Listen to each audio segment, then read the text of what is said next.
저희가 5월, 6월 두 달에는 두 달에 걸쳐서 사도행전 말씀을 묵상을 했습니다.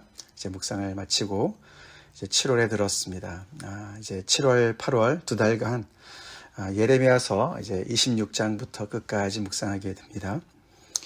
기억하실지 모르겠는데 저희가 예레미야서 앞 전반부는 작년 이맘때에 묵상을 했죠. 작년 여름에 예레미야서 1장부터 25장까지 묵상을 했습니다. 그리로 다시 돌아왔죠. 어제부터 시작된 이제 예레미야서 26장의 말씀. 특별히 이제 이번 여름에 또 예레미야서 말씀을 묵상하면서 잘 아시지만 눈물의 선지자 예레미야라는 그런 표현이 있죠. 그만큼 자기의 그 정말 나라가 민족이 하나님의 심판을 받아서 철저히 멸망하는 그것을 현장을 목격하고 그 오래전부터 하나님께 돌아오라고 회개하라고 안 그러면은 멸망한다고 그런 메시지를 전한 그 예레미야. 그 말씀이 그 전한 말씀이 정말 다 수포로 돌아간 그런 그 역사적인 그 비운을 겪은 그런 그 선지자 아닙니까? 이번 여름에 또 우리가 그 말씀을 묵상하면서 또 우리가 또 하나님께 돌아가야 될 부분들, 회개해야 될 부분들, 우리가 또 하나님 앞에 엄중한 말씀 앞에 또 반응하는 은혜가 있길 간절히 기도하면서 주님 앞에 나아갑시다.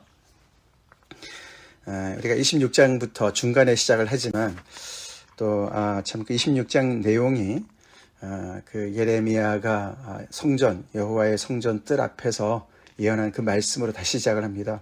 앞에 7장에 나왔었는데 그 이야기로부터 다시 시작을 하게 돼서 또 여러 가지로 좀 덜 생소한 그런 본문이 되고 있습니다. 사실 오늘 우리가 읽은 내용의 본문은 그 여호와의 뜰에서 예레미야가 그 당시에 사람들이 특별히 종교 지도자들이 너무너무 정말 듣기 싫어하는 그런 예언을 한 다음에 그를 붙잡아서 그를 재판에 넘기지 않았습니까? 그래서 그 앞에서 예레미야가 변호를 하고 그 변호한 이야기에 이어서 오늘 이제 고관들, 즉 재판장이겠죠. 고관들과 모든 백성들이 그 예레미야를 어떻게 이제 정말 판결을 하는가, 그 내용이 오늘 본문이 되겠습니다. 예레미야가 어떤 말을 했길래 이렇게 되었는가, 우리 어저께 본문으로 잠깐 돌아가면 26장 1절부터 15절 말씀 잠깐 보겠습니다. 특별히 1절부터 6절이 하나님께서 예레미야를 세우셨습니다. 너가 정말 가감없이 가서 이 말씀을 전해라. 그때가 요시야 왕이 이제 죽고 그의 아들 여호야김이 이제 왕으로 이제 정말 이렇게 통치를 시작한 때다라고 시작을 이제 언급을 하지요.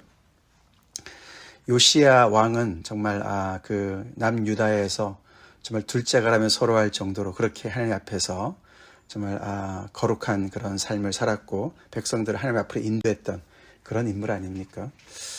성전을 정말 이렇게 깨끗게 하다가 청소하다가 거기서 율법책을 발견하고 그 율법책을 듣고 나서 정말 그 율법책의 말씀대로 그런 정말 그 개혁을 일으켰던 그런 인물 아닙니까? 근데 불행하게도 그는 무기또 전쟁에서 죽고 그 상처로 죽고 그의 아들 여호야김이 왕으로 이렇게 이제 세워지는데 사실 그는 애굽의 그런 꼭두각시와 같은 존재였습니다. 여호야김이 굉장히 많은 또 나쁜 짓을 많이 하지 않았습니까? 그런 이제 시기에 이제 하나님께서 예레미야를 이렇게 선지자로 세우시고 성전에 예배 드리는 사람들 앞에 그 오는 사람들 앞에 가서 그렇게 하나님의 말씀을 전하라고 하나님께서 말씀하셨어요. 그 이야기가 3절부터 나오죠. 그들이 악한 길에서 돌아오게 그렇게 해야 된다. 그들에게 정말 내가 이 악행 때문에 재앙을 곧 내리려고 하는데 그들이 혹시라도 듣고서 그렇게 돌아오게 되면 내가 내 뜻을 돌이키려고 그런다. 그렇기 때문에 너는 내가 전하라는 말씀을 하나도 가감하지 말고 전해라. 그러면서 4절부터 나오죠. 여호와의 말씀에 너희가 나를 순종하지 아니하며 내가 너희 앞에 둔 내 율법을 행하지 아니하며 내가 너에게 나의 종 선지자들을 꾸준히 보내 그들의 말을 순종하라고 하였으나 너희는 순종하지 아니하였다.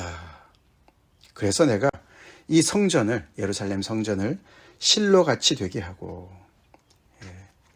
성전이 세워지기 전에, 사무엘이 선지자로 세워지기 전에 엘리 제사장 기억나시죠? 사무엘상 시작하는 그때 실로에 성막이 있지 않았습니까? 그때 그 백성들이 완전히 정말 타락해서 하나님께서 그 실로가 완전히 그 블레셋 군대에 완전히 초토화되게 하지 않으셨습니까? 그런 것처럼 내가 이 성전을 그렇게 초토화시킬 것이다. 돌아오지 않게 되면은 이 성전도 그렇게 될 것이고, 이 성도, 예루살렘 성도 세계 모든 민족의 저주거리가 되게 할 것이다 라고 말씀하신 것을 가감없이 전하라. 그것을 예레미야가 전한 것이죠. 아니나 다를까 거기에 모여있던 제장들과 선지자들, 그리고 모든 백성들이 가세해서 그를 붙잡았습니다. 이는 죽어 마땅하다. 어디 감히 이렇게 거룩한 성전을 향해서 대적해서 이 백성의 정말 그 가장 정말 영광의 그런 정말 가장 중심에 있는 이 성전과 이 예루살렘의 성을 너가 이렇게 저주하는 그런 말을 하느냐. 그렇게 해서 그를 마땅히 죽어야 한다고 그렇게 판결을 정말 이미 자기들은 내려놓고 그를 죽이려고 작정을 하고 붙잡았습니다. 다행히 거기서 그냥 직결 심판을 하지 않고 그 재판장에 넘기죠. 고관들 앞에 세웠습니다. 그때 제장들과 선지자들이 그의 정말 예레미야가 죽어서 마땅하다. 그가 이 성에 대해서 이런 예언을 했다라고 고소를 했습니다. 12절에 예레미야가 그들 앞에서 자기 자신을 변론하죠. 어저께 본문에서 내가 내 말을 한 것이 아니다. 여호와께서 나를 보낸 것이다. 여호와께서 나를 보내셨다. 근데 여호와께서 그런 말씀을 하셨지만 우리 보고 그 말씀을 듣고 돌아오라고 말씀하신 것이다. 재앙을 돌이키려고 말씀하신 거니까 지금도 기회가 있다. 그렇게 얘기를 하면서 너네 마음대로 해라. 나를 죽이든 살리든 너네 마음대로 해라.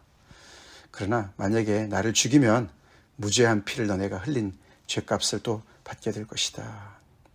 그러면서 15절에 이는 여호와께서 진실로 나를 보내셨다. 내가 거짓말하는 것이 아니다. 그렇게 변호를 했어요. 그런 말 이제 이어서 오늘 본문이 나오는 것이죠.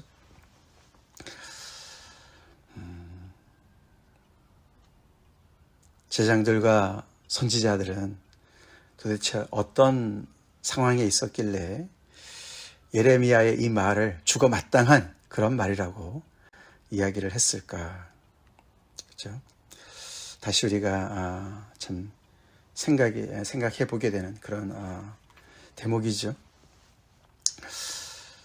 그 성전에 와서 예배를 드리는 많은 사람들, 그리고 예배를 인도하는 제장들, 그 당대의 종교 지도자들, 그들의 영적인 상태는 어땠길래 이 예레미야의 이 말씀이 절대로 여호와의 말씀일 수가 없고, 그리고 그것은 하나님의 뜻의 정면으로 배치되는 이 나라를 배신하고 배반하는 그런 반역죄에 해당하는 죽어마땅한 죄다, 이렇게까지 판단을 했을까? 그렇게까지 그 나라가 정말 타락한 것이죠. 그래서 자기들의 어떤 정말 그 뜻과 대치되는 그런 하나님의 뜻을 정말 들을 수가 없었고 받아들일 수가 없었고 회개는커녕 그런 그 소리를 잠재우게 정말 당연히 잠재워야 된다고 생각하는 그런 시절이었죠. 여러분 기억나신지 모르겠지만 그 당시 사람들은 성전 불패 신학을 가지고 있었죠.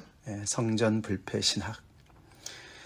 이 성전만 있으면, 이 성전만 건재하면 우리는 절대로 망할 수가 없다. 하나님께서 우리를 택하셨고 하나님께서 우리 성전을 통해서 우리의 예배를 받으시는데 뭐가 문제냐. 그래서 그 성전이 그들의 보루가 되었습니다. 그들의 안정을 보장하는 그런 정말 보증수표가 되었죠.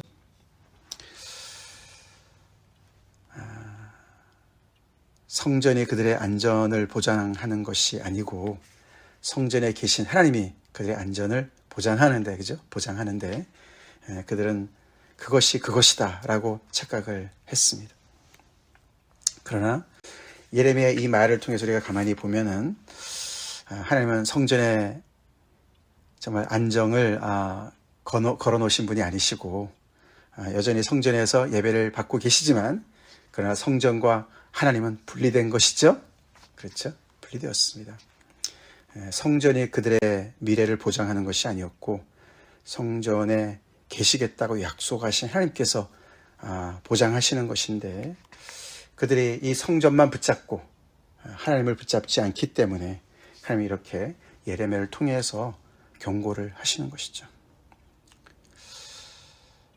성전과 하나님은 하나가 아닙니다. 그 하나님의 뜻에 백성들이 잘 경청하고 순종할 때 그 성전에 계신 하나님께서 그들을 지켜주시는 것입니다.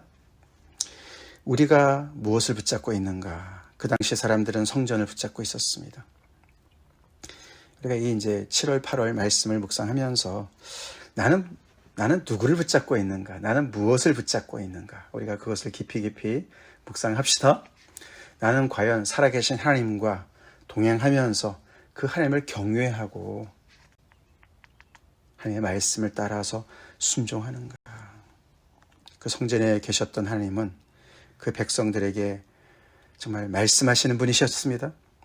내 율법을 행하라고 하나님께서 율법을 명령하시고 순종을 요구하시는 분이셨습니다.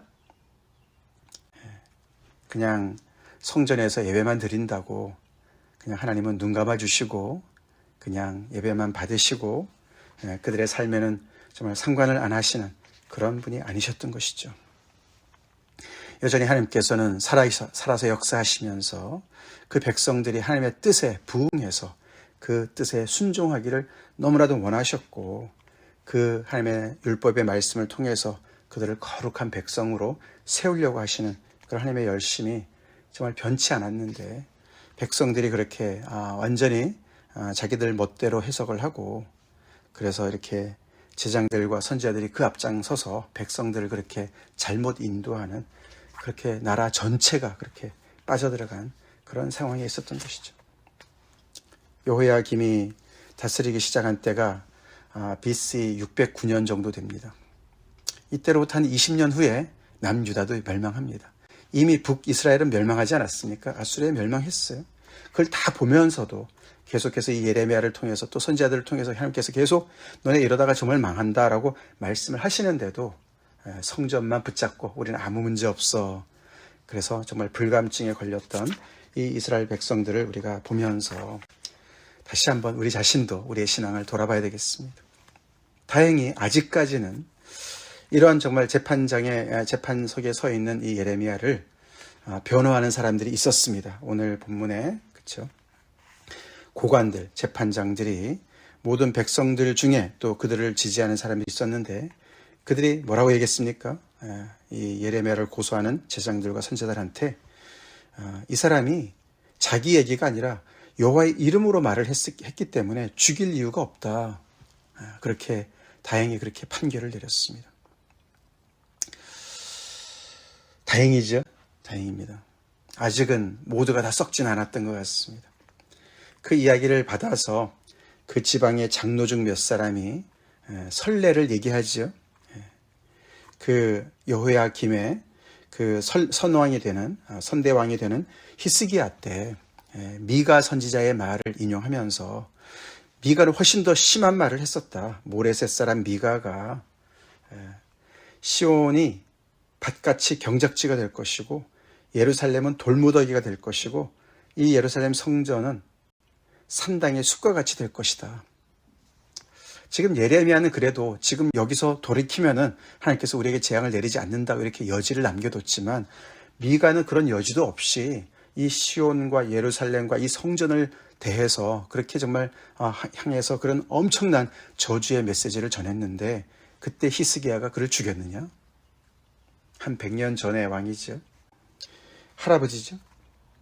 근데 그는 히스기야는 오히려 그 말을 듣고서 기분이 나쁘다거나 아니면 자존심이 상했다든가 그래서 그 소리를 정말 죽이려고 없애려고 미가를 없앤 것이 아니라 그는 여호와를 두려워했다. 미가의 그런 정말 저주스러운 말을 정말 귀담아 들었고 그 앞에서 떨었다. 두려워해서 여호와께 간구하면서 회개했다. 그 선례를 얘기합니다. 그랬을 때 여호와께서 그렇게 정말 다 정하시고 선포한 그 메시지를 돌이키시고 그들에게 재앙을 내리지 않으셨다. 하나님께서 뜻을 돌이키셨다. 그런데 우리가 이런 비슷한 메시지를 전한 예레미야를 죽인다고? 그것은 우리가 우리의 생명을 자초하는 거야. 그렇게 장로들 몇 사람이 이야기를 했습니다. 아직 다, 그쵸? 정말 넘어간 것은 아니었습니다. 그래서 이 예레미야가 정말 아직은 정말 이렇게 죽지 않는 정말 그런 상황이 되는 것 같은데, 근데 오늘 이 본문에는 정말 예레미야는 그렇게 정말 거기서 생명을 정말 얻었지만 구했지만 우리아라는 사람이 하나 더 있었는데 그 사람은 죽임을 당했어요. 이 여호야김 시대 때 이 우리아라는 선지자가 있었는데 사실 이 우리아라는 선지자는 여기만 기록이 되어 있습니다. 다른 어떤 더 정보가 없는데 그 사람도 예레미야와 똑같은 그런 경고의 메시지를 전했었습니다. 근데 여호야김이 그는 죽였어요. 참 안타깝죠. 그러니까 예레미야도 충분히 죽을 수 있는 상황이었습니다. 그 얘기를 하는 거죠. 그만큼 위험천만한 상황이었던 것을 보여주는 것이죠. 이 우리아 선지자는 거의 비슷한 이야기를 했었는데 여호야김이 그를 죽이려고 작정을 했고 그래서 애굽으로 도망쳤었는데 이 여호야김을 왕으로 세운 세력이 애굽이었지 않습니까? 그러니까 거기 가서 우리아를 정말 연행을 해와서 그를 죽였어요. 예레미야를 변호하는 사람도 있었고 또 오늘 이 24절에 그를 또 옆에서 도와주는 사람이 있었습니다. 우리아는 그런 사람이 없었는지 그는 죽었습니다. 사반의 아들 아히감이 예레미야를 도와줬다. 그래서 그 백성들의 손에서부터 건져서 그를 죽이지 못하게 했다. 오늘 그렇게 기록을 합니다. 이 사반이라는 사람은 그 서기관이었죠. 요시야 왕 때 서기관으로 일했던 사람이었고 요시야가 그 개혁을 단행할 때 거기 함께했던 그런 사람이었습니다. 그래서 그런지 그의 아들들이 이렇게 굉장히 그 예레미야를 많이 도와주는 것을 보게 돼요. 오늘은 이제 아히감이라는 사람이 도와줬고 그다음에 우리가 36장 저기에 가보면은 그마랴라는 또 그 다른 형제가 있었는데 그 사람도 또 예레미야를 또 돕는 것을 보게 됩니다. 아버지의 영향을 받는 것이죠. 그래서 예레미야의 이런 모든 말씀을 이렇게 정말 하나님의 말씀으로 바꿔서 그 시대가 정말 전체가 이렇게 정말 한 가지로 치우쳐 무익하게 되는 그런 상황 속에서도 하나님의 사람을 알아보고 하나님의 메시지를 붙잡고 하나님을 두려워하는 그런 신앙으로 좀 이렇게 서 있었던 사람들이었던 것을 볼 수가 있습니다. 오늘 여기 매일 성경에서도 그런 해설의 말씀이 있는데 오늘 두 왕을 우리가 보게 돼요. 히스기야 왕과 여호야김 그 두 사람이 똑같은 메시지 앞에서 정반대로 반응을 하는 것을 보게 됩니다. 우리 올 여름에 하나님의 말씀이 어떤 말씀이 떨어지든지 간에 히스기야 왕처럼 반응합시다. 아멘. 여호와의 말씀을 두려움으로 받고 그 말씀에 반응하는 제대로 반응하고 돌이켜서 죄사함을 받을 뿐만 아니라 온전히 하나님과 회복이 되는 관계가 회복이 되는 그런 은혜를 누립시다. 행여나 우리 마음에 여호야김과 같이 하나님의 말씀을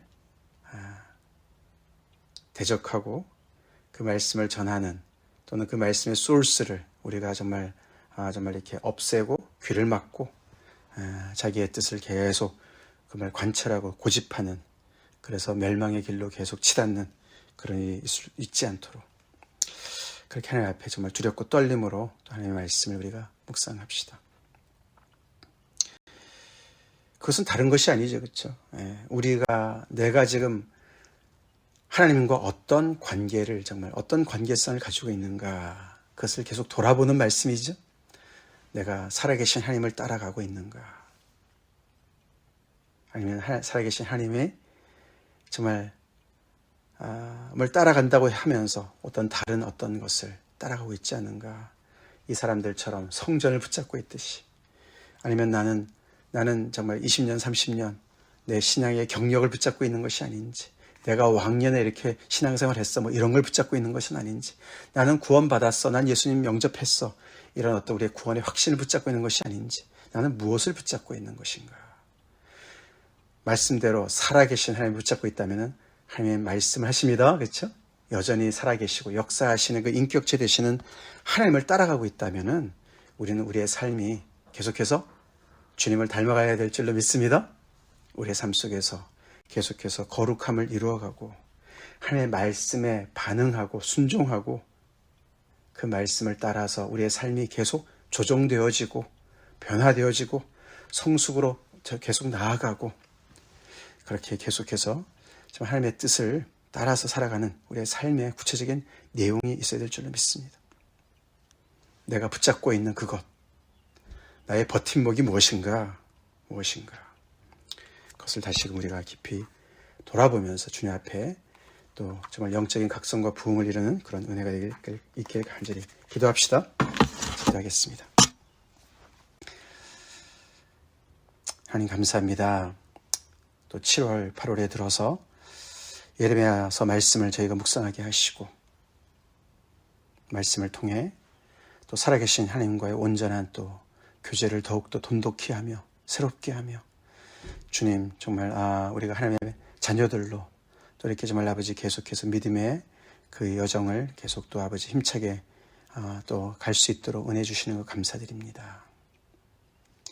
하나님, 우리는 무엇을 붙잡고 있는지, 무엇 때문에 우리는 정말 아버지 안정감을 누리고 있는지, 하나님을 믿으면서도 우리는 늘 불안해하는지 또 돌아보게 하시니 감사합니다. 하나님이 우리의 힘 되시고 능력 되시니 우리가 정말 아버지 흔들림이 없습니다.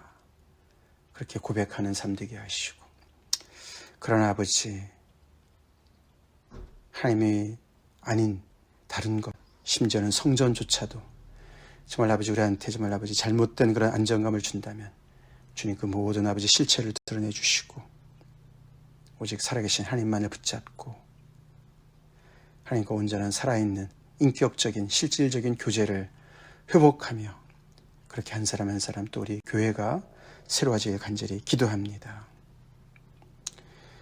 아버지, 이 시대에 살아계신 하나님의 말씀을 대언하는 자들로 서게 해 주시옵시고, 이 시대의 아버지 양심의 소리, 선지자의 소리를 우리가 감당할 수 있도록 지금 도와주시옵소서.